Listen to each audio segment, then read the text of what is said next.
नमस्कार दोस्तों, योगेश टेक्निकल में आपका फिर से बहुत बहुत स्वागत है। दोस्तों आज का जो यह वीडियो है, यह वीडियो संबंधित है एक 1.5 टन के एयर कंडीशनर जो कि इन्वर्टर टाइप है और ब्लू स्टार कंपनी का है।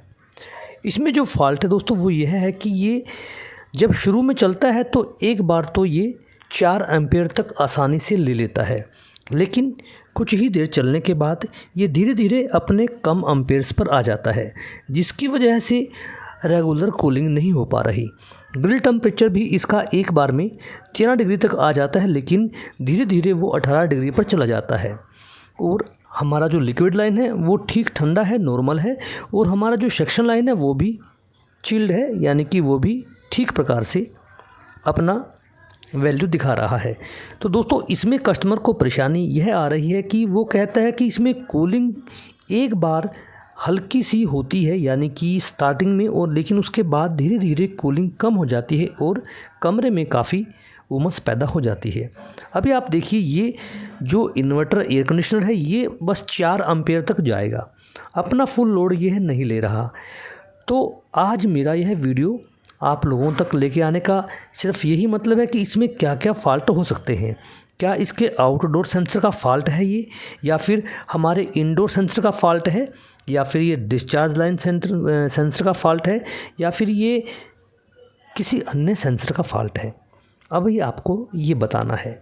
अभी आप देखिए, इसमें हल्की सी बर्फ़ एक बार जमी थी, तो हमें लगा कि इसमें रेफ्रिजरेंट कम तो नहीं है, लेकिन जब हमने इस पर कंपाउंड गेज लगाकर देखा और गैस का जो हमारा प्रेशर है सेक्शन वो बिल्कुल ठीक एक्यूरेट आया। लेकिन कस्टमर ये कह रहा है कि इसमें गैस कम है, आप गैस भर दीजिए। लेकिन दोस्तों हम गैस नहीं भरना चाहते। ये एक R610 यूनिट का एयर कंडीशनर है और इसमें अगर गैस भरनी होगी तो सारी निकाल कर ही भरनी होगी। इसलिए हम चाहते हैं कि इसमें कस्टमर के पैसे ज़्यादा वेस्ट ना हो और हमें इसका फ़ॉल्ट मिल जाए। अभी आप देखिए, धीरे धीरे एम्पीयर 5-6 तक चले जाते हैं, लेकिन फिर धीरे धीरे वो वापस 1.6 या फिर 2 एम्पीयर तक आ जाते हैं। अभी मैंने इसका एक जो हमारा आउटडोर सेंसर है उसमें जो उसकी वायर है उसमें जोड़ लगा हुआ है, यानी कि इस सेंसर को किसी ने रिप्लेस किया है। तो मैंने इस पर एक एक्सपेरिमेंट किया। मैंने अपने हाथ को सेक्शन लाइन से ठंडा किया और इस टेम्परेचर सेंसर को थोड़ा सा ठंडक प्रदान किया, तो देखता हूँ कि इसकी जो एम्पीयर हैं वो बढ़ रही हैं। प्रेशर आप देख सकते हैं, बिल्कुल ठीक प्रेशर हमारा कंपाउंड गेज दिखा रहा है।